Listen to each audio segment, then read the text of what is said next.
اور وہ بولے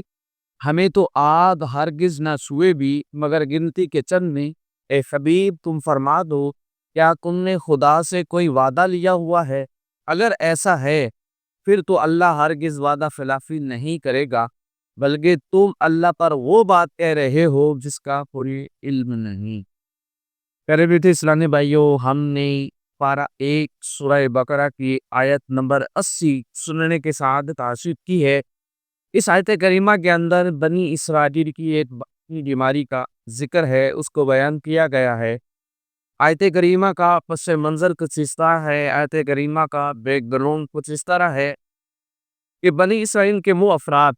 جو پیارے آقا صلی اللہ علیہ وآلہ وسلم کی ظاہری زندگی مبارک میں موجود تھے، آپ صلی اللہ علیہ وآلہ وسلم انہیں ایمان قبول کرنے کی ترغیب دلاتے، انہیں جنت کا شوق دلاتے، انہیں دوزخ سے ڈرایا کرتے تھے۔ اس کے باوجود وہ لوگ کلمہ پڑھ کر مسلمان نہیں ہوتے تھے، سیدھے راستے کے مسافر نہیں بنتے تھے۔ آخر وجہ کیا تھی؟ یہ کلمہ کیوں نہیں پڑھتے تھے؟ ان کے کردار اتنے بگڑے ہوئے کیوں تھے؟ اس کا ایک سبب اس آیت کریمہ میں بیان ہوا، ارشاد ہوتا ہے وقال، اور بولے، یعنی بنی اسرائیل اس زمانے میں مولود تھے، انہوں نے کہا، کیا کہا کہ لن تنصرنا الا ایاما معدودا، وہ کہنے لگے ہمیں تو آپ ہرگز نہ چھوئے گی مگر گنتی کے چند۔ علماء کرام فرماتے ہیں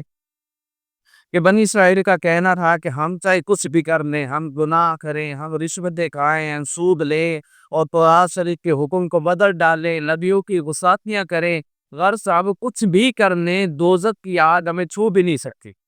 اور ہم تو پکے تھکے جو ہے وہ جنتین۔ ہاں، اگر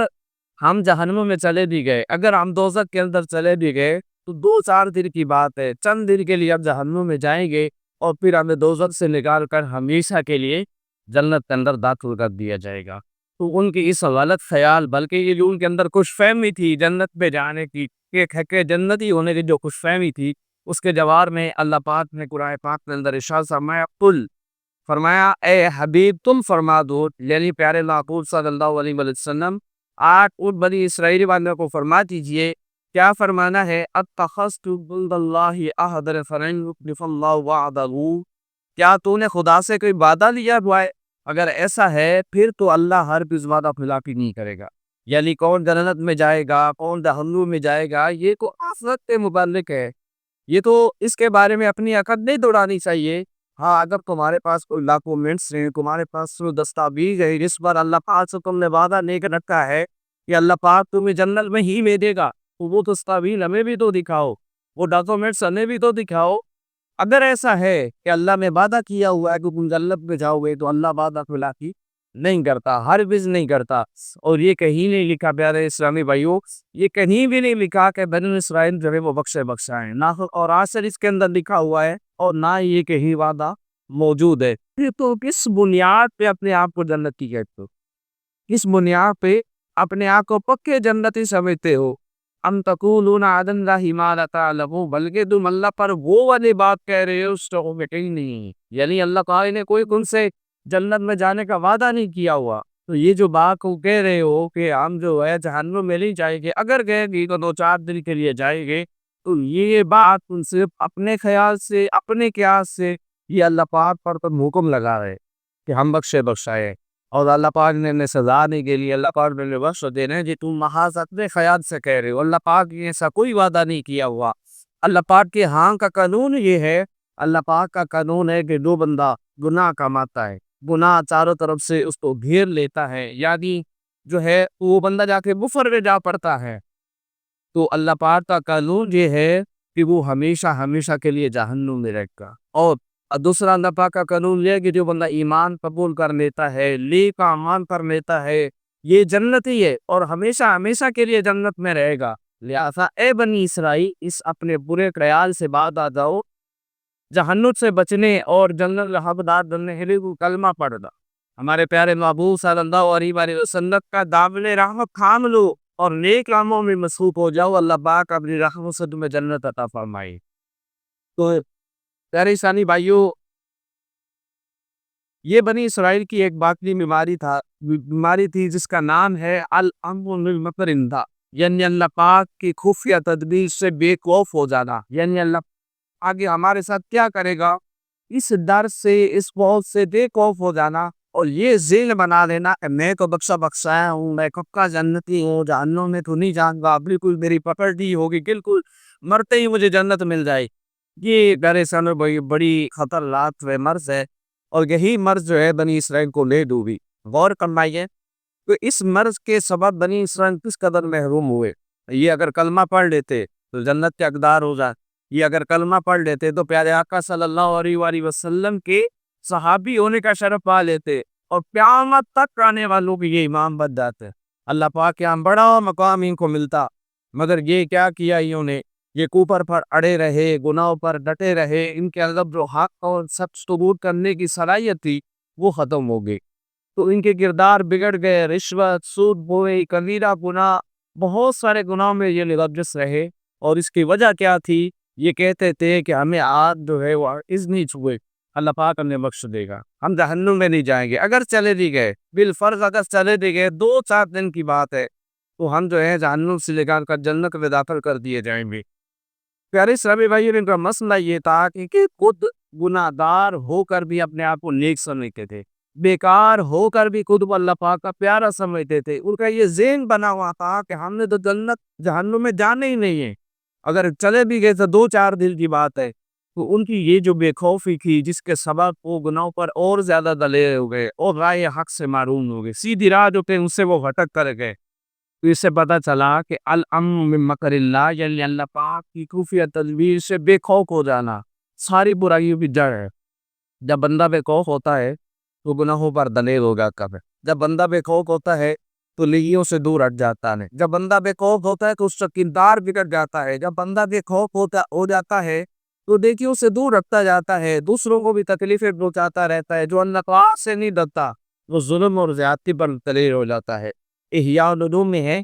کہ بدبختی سے ڈرنا نیک بختی کی علامت ہے، یعنی آگے میرے ساتھ کیا ہونے والا ہے، کوئی بھی کام بندہ جب کرنے لگے سب سے پہلے یہ دیکھ لے کہ اللہ پاک کی اس کے بارے میں، اللہ پاک پتہ نہیں میرے ساتھ کیا کرے گا، یہ قبول ہوگی یا نہیں ہوگی، اگر میں یہ کروں گا تو اللہ پاک کے ساتھ ایسا نہ کر دی۔ جو اس طرح کی سوچ رکھتا ہے، جو اپنا محاسبہ کیے رکھتا ہے، تو وہ بندہ نیک ہوتا ہے۔ بدبختی سے ڈرنا یہ نیک بختی کی علامت ہے، کیونکہ خوف اللہ پاک اور بندے کے درمیان ایک لگام ہے، اور جب یہ لگام ٹوٹ جائے، جب بندے کو اپنے رب کا خوف نہ رہے تو وہ ہلاک ہونے والوں کے ساتھ ہلاک ہو جاتا ہے۔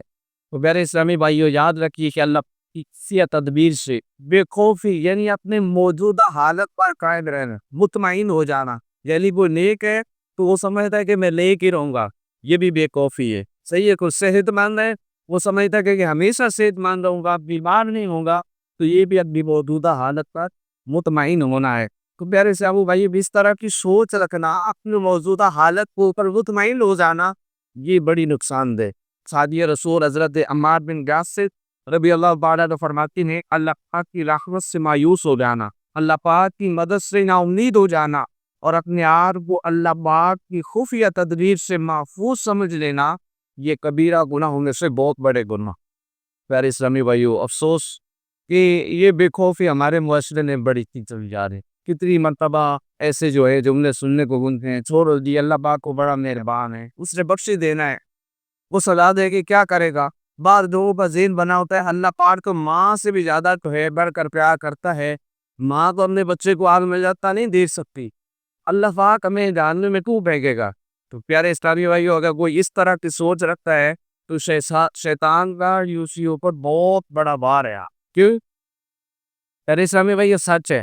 اللہ پاک رحمان بھی ہے، اللہ پاک رحیم بھی ہے، وہ بہت مہربان، بہت بہت بہت رحم فرمانے والا ہے، مگر اس کے ساتھ ساتھ پیارے اسلامی بھائیو، اللہ پاک رحمان اور علیم ہونے کے ساتھ ساتھ جبار اور قہار بھی ہے۔ اور یہ سچ ہے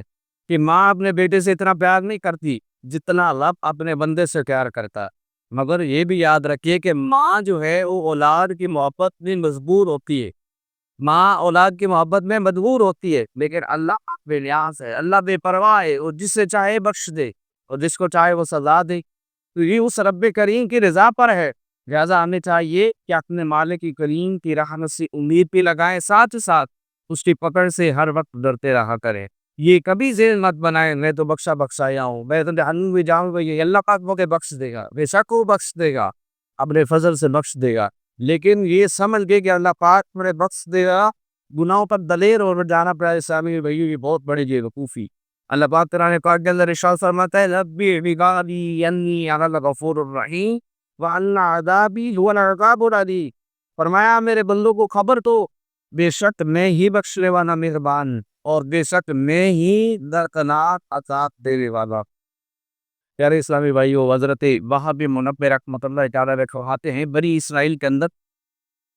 70 زاہد رہتے تھے۔ زاہد اس کو کہتے ہیں جو دنیا سے بے پرواہ ہو جائے، دنیا سے بے رغبت ہو جائے، دنیا کے ساتھ اس کا کوئی لینا دینا نہ ہو، اپنا نیک عمل کرے، آخرت کی تیاری کرے، اس کو زاہد بولتے ہیں، عبادت گزار بولتے ہیں۔